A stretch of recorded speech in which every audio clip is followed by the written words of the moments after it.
Class 12-এর মেয়েরা, আজকে আমি তোমাদের প্রথম অধ্যায় অতীত কল্পনা, পৌরাণিক কাহিনী, কিংবদন্তি, লোককথা, স্মৃতিকথা এবং মৌখিক ঐতিহ্য অধ্যায়ের রিভিশন আজকে আমি তোমাদের করাবো। তোমরা ক্লাস 12-এ যে বইটি কিনবে সেটি হচ্ছে উচ্চ মাধ্যমিক ইতিহাস, লেখক হচ্ছেন জীবন মুখোপাধ্যায়। তোমরা এই বইটা অনুসরণ করবে। এছাড়া কিছু সাজেশন বই আছে, সেটা তোমরা বাজারে পাবে। আজকে আমি তোমাদের যে প্রথম অধ্যায় আগে পড়ানো হয়েছে সেইখান থেকে আমি কিছু রিভিশন প্রশ্ন তোমাদের সাথে আলোচনা করব। মূলত আমরা এই অধ্যায়ে দেখেছি যে জনশ্রুতি কি। যখন কোনো ঐতিহাসিক বিবরণের তথ্য ও সন তারিখের যথার্থতার প্রমাণের অভাব থাকে এবং যে অতীত কাহিনীগুলি বংশ পরম্পরায় পরবর্তী প্রজন্মের কাছে পৌঁছায় তাকে জনশ্রুতি বলে। তার মানে আমরা দেখতে পাচ্ছি জনশ্রুতি চারিদিকে যখন ইতিহাস রচনা করতে যাই তখন কিন্তু আমরা সেগুলোকে কি করতে পারি, লক্ষ্য করতে পারি। তো সেই হিসেবে আমরা জনশ্রুতিকে 5টি ভাগে ভাগ করি। ভালো করে তোমরা দেখো, পৌরাণিক কাহিনী, কিংবদন্তি, লোককথা, স্মৃতিকথা এবং মৌখিক ঐতিহ্য, এই 5টি বিষয়ের ওপরই অতীত স্মরণ প্রথম অধ্যায়ের বিষয়বস্তুটি আলোচনা করা আছে। এছাড়া আমরা শেষের দিকে দেখব জাদুঘর সম্পর্কেও আমরা আলোচনা করব এবং সেখানে কতগুলি প্রশ্ন আমি তোমাদের সাথে বলবো, তোমরা সেগুলো অবশ্যই পড়বে। এখন আমি তোমাদের সামনে যে প্রশ্নটি নিয়ে আলোচনা করব সেটি হলো পৌরাণিক কাহিনী তথা মিথ, লিজেন্ড তথা কিংবদন্তি বলতে কি বোঝো? অতীত বিষয়ে মানুষের ধারণাকে এরা কিভাবে রূপদান করে। তোমরা দেখো, মানুষ হচ্ছে কল্পনা বিলাসিতা হচ্ছে প্রত্যেকটি মানুষের বৈশিষ্ট্য। তাই সভ্যতার একদম প্রথম থেকে আমরা দেখেছি মানুষ সৃষ্টি করেছে অসংখ্য কল্পকাহিনী। পৌরাণিক কাহিনী ও কিংবদন্তি সেই অতীত কল্পকাহিনীর এক একটি উদাহরণ। তাহলে আমরা যদি দেখি পৌরাণিক কাহিনী কাকে বলে। মিথ কথাটি এসেছে গ্রিক মিথস শব্দ থেকে। সাধারণভাবে মিথ বলতে বোঝায় প্রাগৈতিহাসিক যুগের বিভিন্ন বিষয় বা ঘটনা, যা অনেক প্রাচীনকাল থেকে পুরুষানুক্রমে লোকমুখে প্রচারিত হচ্ছে। আবার অনেক সময় মিথকে উপকথা, পৌরাণিক কাহিনীও বলা যায়, যাতে নানা দেবদেবীর অলৌকিক কর্মকাণ্ড, সৃষ্টি কথা, বিশ্ব সৃষ্টির রহস্য, যেমন উদাহরণ হিসেবে আমরা বলতে পারি ভারতীয় পুরাণ, রামায়ণ মহাভারত, ইলিয়াড ওডিসি, এই রকম মিথের এক একটি উদাহরণ। তাহলে ইতিহাস চর্চায় মিথের গুরুত্ব কিন্তু কম না। প্রথম পয়েন্ট হচ্ছে সময় চেতনা। পৌরাণিক কাহিনীগুলি থেকে প্রাচীন ঘটনাবলীর সময় তারিখ নির্ণয় করা সম্ভব নয়। যেমনটা জানা যায় গ্রীষ্মের পেলোপনেশীয় যুদ্ধের সময়কাল। রাজবংশের তালিকা। পৌরাণিক কাহিনী থেকে এই রাজবংশগুলির তালিকা পাওয়া যায়, যা থেকে আমরা ইতিহাসের কালানুক্রমিক জানতে পারি। সত্য চরিত্র ও কাহিনী। পৌরাণিক কাহিনীতে বর্ণিত বিভিন্ন চরিত্র ও ঘটনাবলীর সত্যতা নিয়ে কোনো সন্দেহ থাকতে পারে না। যেমন রোমান ও ভারতীয় পৌরাণিক কাহিনীতে রোমিওলিয়াসের জীবনী এবং কালিদাসের গল্পকাহিনী আমরা দেখতে পাই। সমাজ জীবনে এর অনেক প্রভাব আছে, কারণ আমরা দেখতে পাচ্ছি মানুষ তার চলার পথে নানা রকম লালন পালন করে, বিধি নিষেধ ইত্যাদি ইত্যাদি। যেমন বাঙালি হিন্দুরা বেহুলা লক্ষিন্দরের কাহিনী অনুসারে বাসর ঘরে যে স্ত্রী আচার পালন করার কথা আমরা জানতে পাচ্ছি। এরপর আমরা দ্বিতীয় প্রশ্ন, কিংবদন্তি বা লিজেন্ড কাকে বলে? লিজেন্ড কথার অর্থ হচ্ছে কিংবদন্তি বা বীরগাথা। কোনো একটি বিশেষ অঞ্চলে ঘটিত কোনো ঘটনা বা কাহিনী ওই অঞ্চলের মানুষ বংশ পরম্পরায়ভাবে বিশ্বাস করলে বা স্মরণ করলে ওই কাহিনীকে আমরা বলি লিজেন্ড বা কিংবদন্তি। এক কথায় বলা যায় যে সত্য, মিথ্যা ও সম্ভাবনার মিলিত সমষ্টি হচ্ছে কিংবদন্তি। অতীত বিষয়ে যে মানুষ এই কিংবদন্তি থেকে কিভাবে জানতে পারি সেটা হচ্ছে নিছক গল্প মনে হলেও মৌখিক ইতিহাসের উপাদান হিসেবে এর গুরুত্ব কিন্তু অনেক, কারণ এর ঐতিহাসিক সত্যতা আমরা দেখতে পাই। কিংবদন্তিতে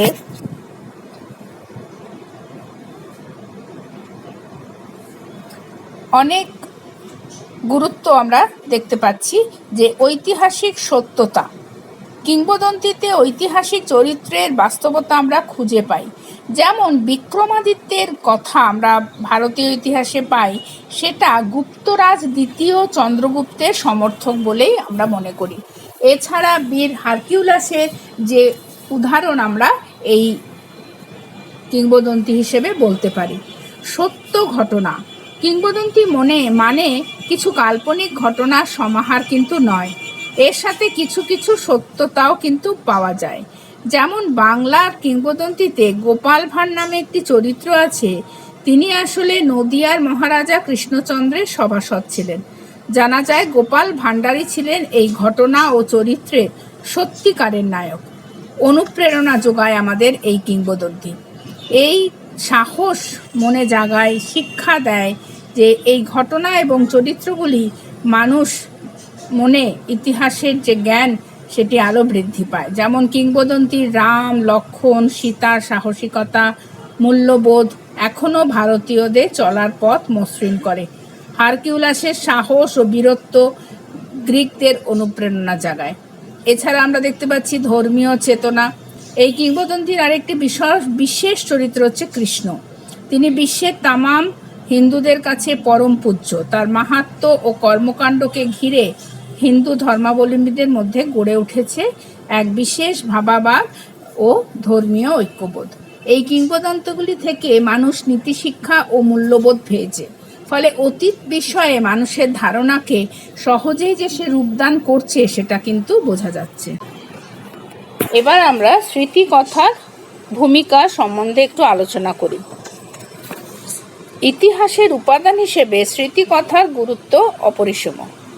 কারণ লেখক যিনি তার স্মৃতির ভাণ্ডার থেকে কোনো ঘটনা বা কাহিনী লিপিবদ্ধ করছেন, ফলে এটি কোনো কাল্পনিক কাহিনী নয়, এটি বাস্তবভাবে তার জীবনের সাথে অঙ্গাঙ্গিভাবে যুক্ত। এটি একটি বাস্তব বিবরণ। কারণ বিভিন্ন সাহিত্যিক, বিজ্ঞানী, রাজনীতিবিদ, কোনো সংগ্রামী মানুষ তাদের জীবনের প্রত্যক্ষ অভিজ্ঞতা বা বাস্তব ঘটনার তথ্যই কিন্তু এই স্মৃতিকথার পাতায় লিপিবদ্ধ করে থাকছেন। ফলে সেখানে অতিরঞ্জন বা বিকৃত ঘটনার কোনো স্থান আমরা বলতে পারছি নেই বললেই চলে। অজানা তথ্যের সন্ধান, অনেক সময় অনেক সত্য ঘটনা রাজনৈতিক কারণে বা রাষ্ট্র বা স্বার্থসিদ্ধির জন্যে স্মৃতিকথার মধ্যে দিয়ে বিভিন্ন লেখক তার ঘটনার বিবরণগুলিকে লিখে রাখেন। এই অজানা কাহিনীগুলো স্মৃতি সাহিত্য থেকে জানা যায়।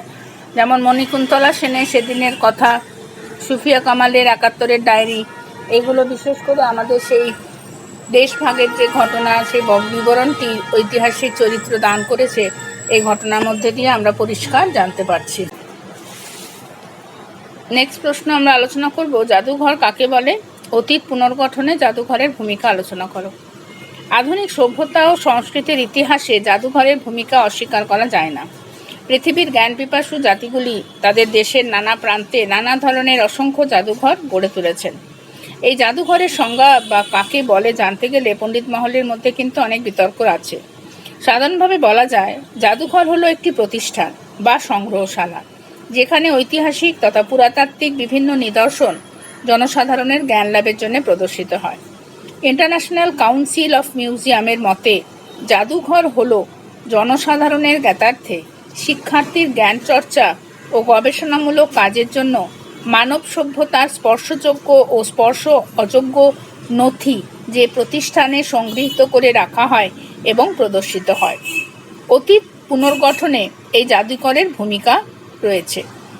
প্রথম হচ্ছে নথি সংগ্রহ। জাদুঘরের প্রথম কাজ হলো পৃথিবীর নানা স্থানে ছড়িয়ে ছিটিয়ে থাকা ঐতিহাসিক নথিগুলিকে সংগ্রহ করা এবং সেগুলি একটি নির্দিষ্ট স্থানে সংরক্ষণ করে রাখা। এই নথিগুলির তালিকায় রয়েছে প্রাচীন মুদ্রা, লিপি, শিল্পকর্ম, অলংকার, জীবাশ্ম, নানা ধরনের যানবাহন, মানুষ ও তার ব্যবহৃত বিভিন্ন দৈনন্দিন জিনিসপত্র এবং অন্যান্য আরও পুরাতাত্ত্বিক নিদর্শন। দ্বিতীয় কাজ হচ্ছে প্রদর্শনের কাজ কি? উপরোক্ত এই নথিগুলি জনসাধারণ, শিক্ষার্থী ও গবেষকদের জ্ঞাতার্থে ও জ্ঞান লাভের জন্য প্রদর্শিত হয়।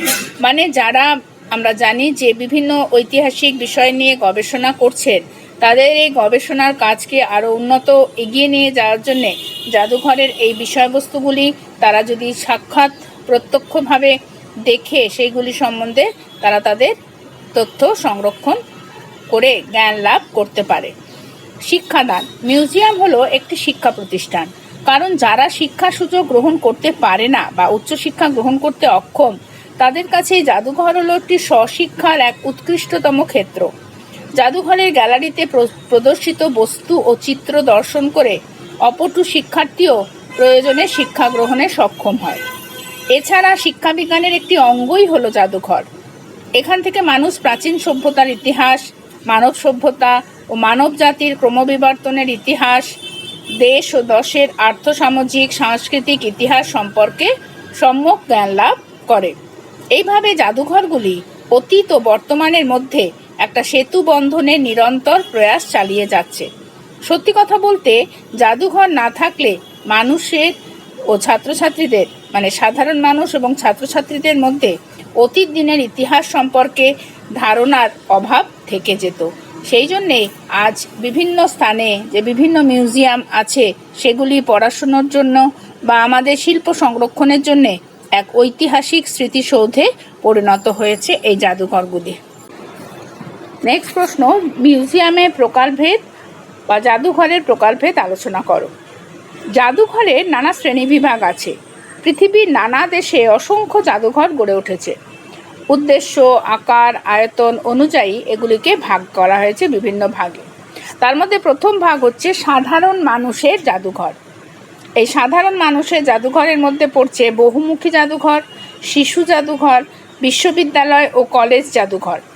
বহুমুখী জাদুঘর মানে যে জাদুঘরে চিত্র, পাণ্ডুলিপি, অস্ত্রশস্ত্র, বস্ত্র, বিভিন্ন শিল্প স্থাপত্যকর্মের নমুনা সংগৃহীত হয়, সেগুলিকে বলা হচ্ছে বহুমুখী জাদুঘর। যেমন কলকাতার ভারতীয় জাদুঘর হলো এই বহুমুখী জাদুঘরের একটি প্রকৃষ্ট উদাহরণ। তোমরা ছবিতে দেখতে পাচ্ছ আমাদের ইন্ডিয়ান মিউজিয়াম যে ছবিটি দেওয়া হয়েছে, এটি আমাদের কলকাতায় অবস্থিত এবং তোমরা শিক্ষার্থী হিসেবে এই জাদুঘর ভ্রমণ করে তোমরা নিজেদের জ্ঞানকে আরও উন্নত করতে পারবে। শিশু জাদুঘর। এইরূপ জাদুঘরগুলিতে সাধারণত শিশুদের বসে থাকা প্রতিযোগিতা, কুইজ, সৃজনশীল রচনা ইত্যাদির ব্যবস্থা করা হয়। এরূপ একটি জাদুঘরের নমুনা হলো এডিনবার্গের মিউজিয়াম অফ চাইল্ডহুড। এখানে বিভিন্নভাবে শিশুদের বিষয়ক, অর্থাৎ তাদের কিভাবে জ্ঞান বৃদ্ধি করা যায়, তাদের কিভাবে নতুন নতুন সৃজনশীলতার কাজ করা যায়, সেগুলোর মিউজিয়ামের জিনিসপত্রগুলো রাখা আছে। তৃতীয় হচ্ছে বিশ্ববিদ্যালয় এবং কলেজ জাদুঘর।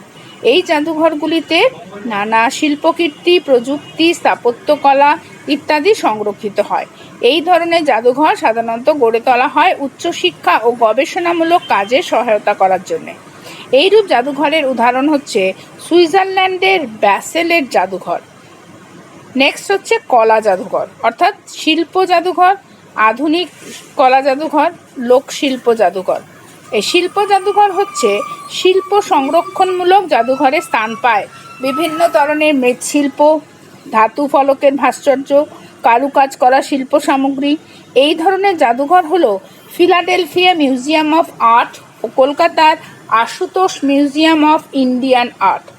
আধুনিক কলা জাদুঘর হচ্ছে সমসাময়িক শিল্পকলার বিভিন্ন নমুনা সংরক্ষিত করা হয়। এর ফলে শিক্ষার্থীরা আধুনিক ও প্রাচীন শিল্পকলার তুলনামূলক বিচার বিশ্লেষণ করার সুযোগ পায়। এই ধরনের জাদুঘরের উদাহরণ হচ্ছে হংকংয়ের কলা জাদুঘর। লোকশিল্প জাদুঘর।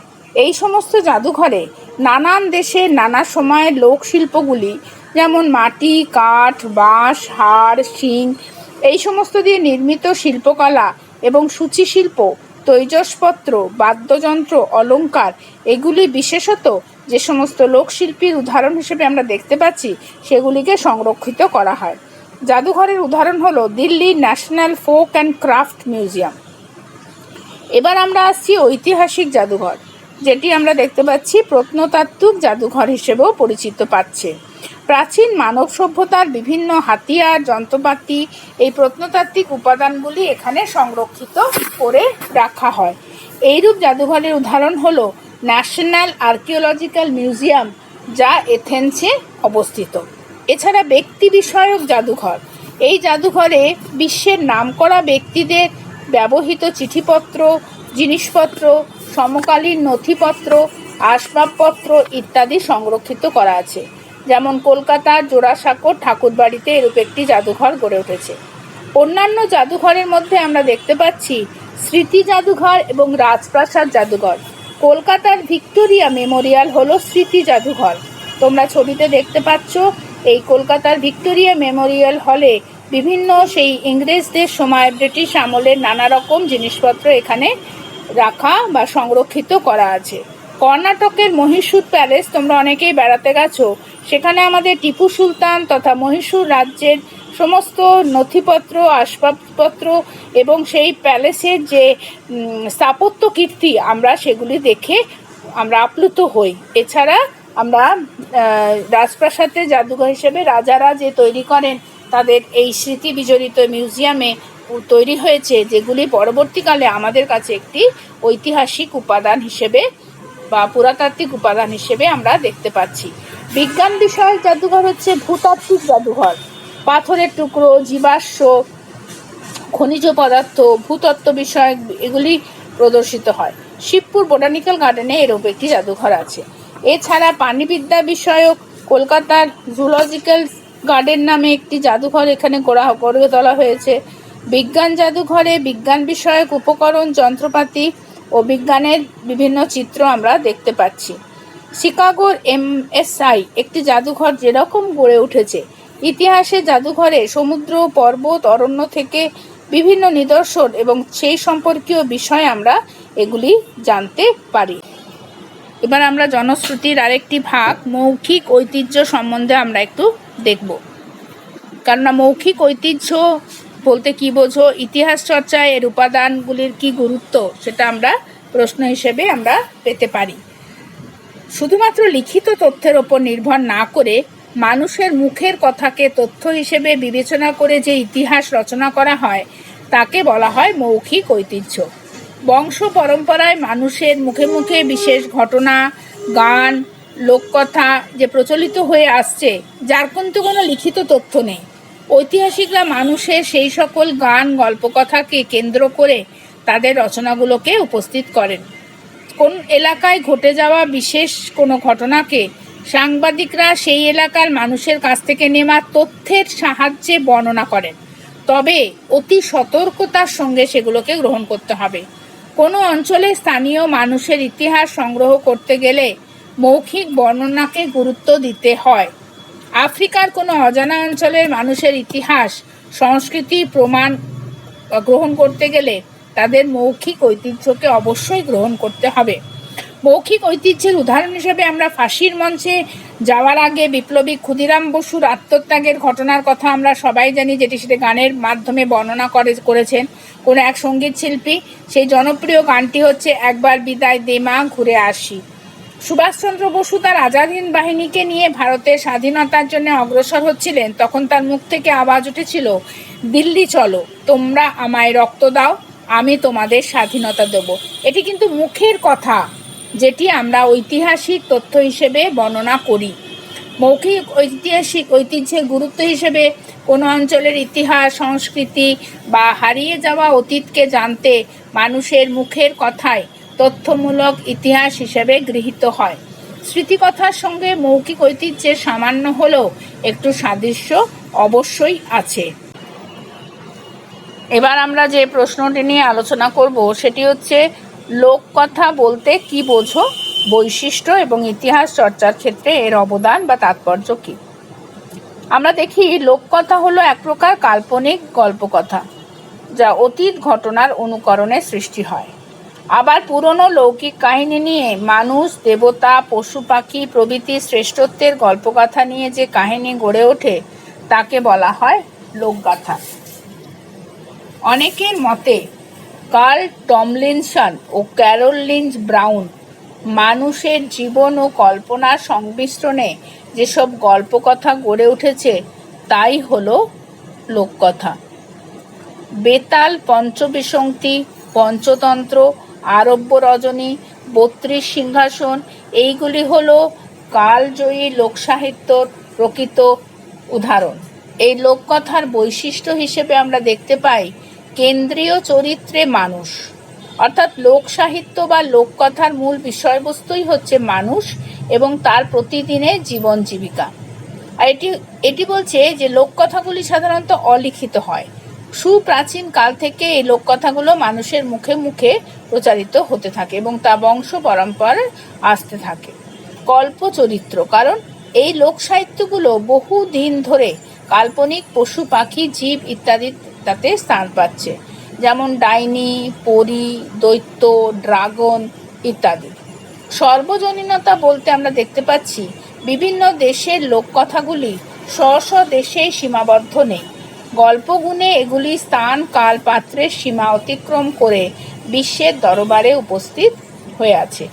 অন্যান্য বৈশিষ্ট্য সময়ে আমরা দেখতে পাচ্ছি লোককথাগুলি ধর্ম বা ধর্মীয় বিষয় যেমন স্বর্গ, ঈশ্বর প্রভৃতি কিন্তু এখানে স্থান পায়নি।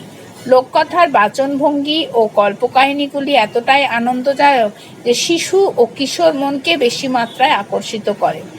এই লোককথার অবদান ইতিহাস চর্চায় আমরা দেখতে গেলে পাই, প্রথম হচ্ছে এটি সংস্কৃতির পরিচায়ক, অর্থাৎ নির্দিষ্ট এলাকার সমাজ ও সংস্কৃতির খণ্ডচিত্র আমরা এখানে দেখতে পাই।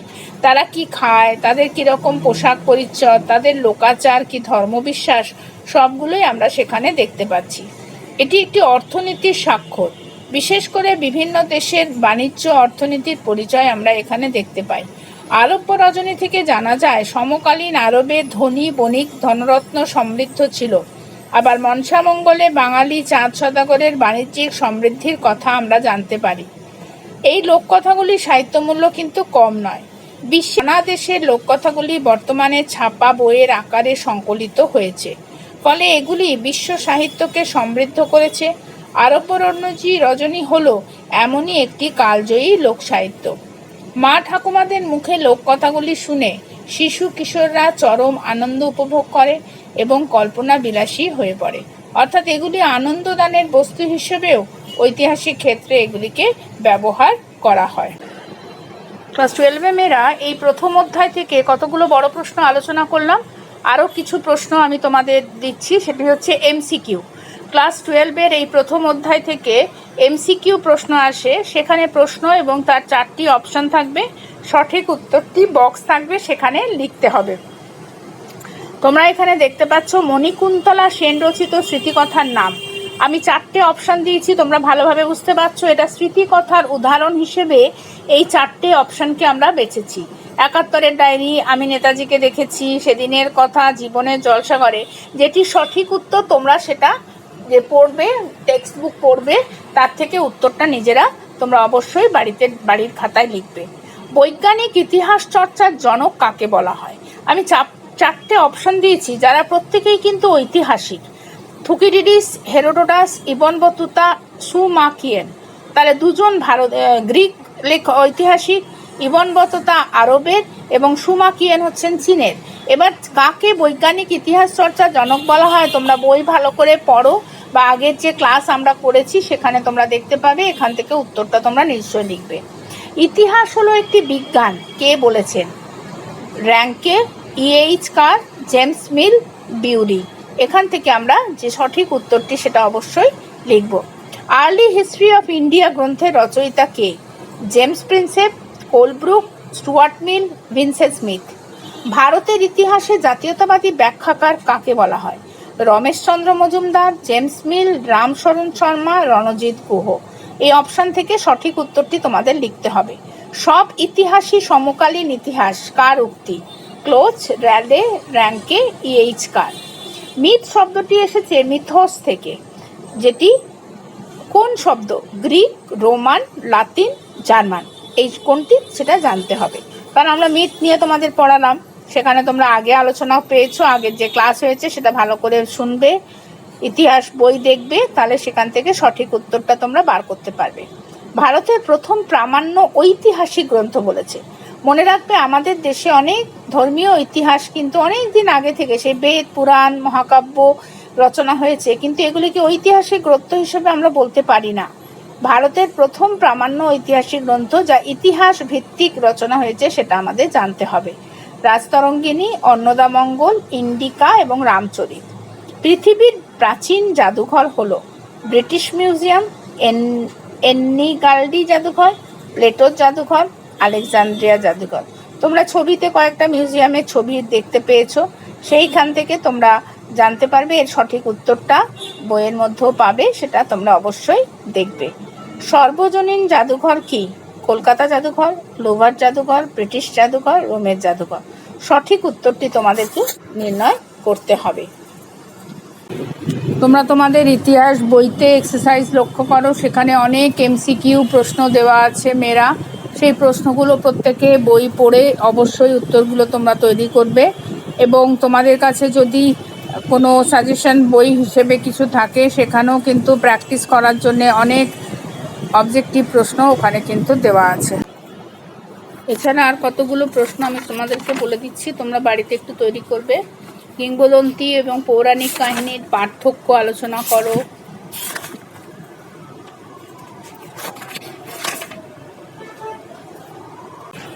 ইতিহাসের সঙ্গে পৌরাণিক কাহিনীর কি পার্থক্য, এই বিষয়গুলি যদি তোমরা জানতে পারো ঠিক করে, তাহলে কিন্তু এই উত্তরগুলো তোমরা সঠিকভাবে অবশ্যই লিখতে পারবে।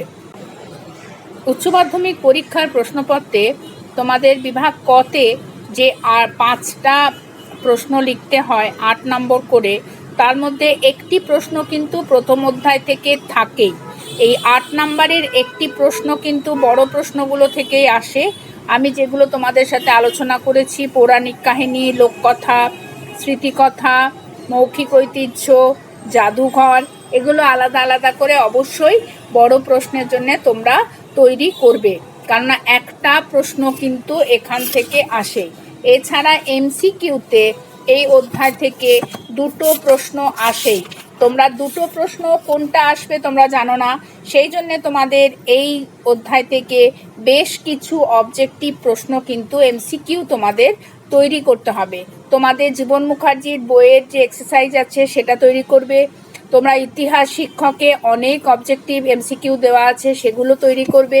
এখান থেকে তোমরা তৈরি করতে পারলেই কিন্তু প্রশ্নগুলো উত্তর তোমরা ঠিকমতো নিশ্চয়ই পারবে।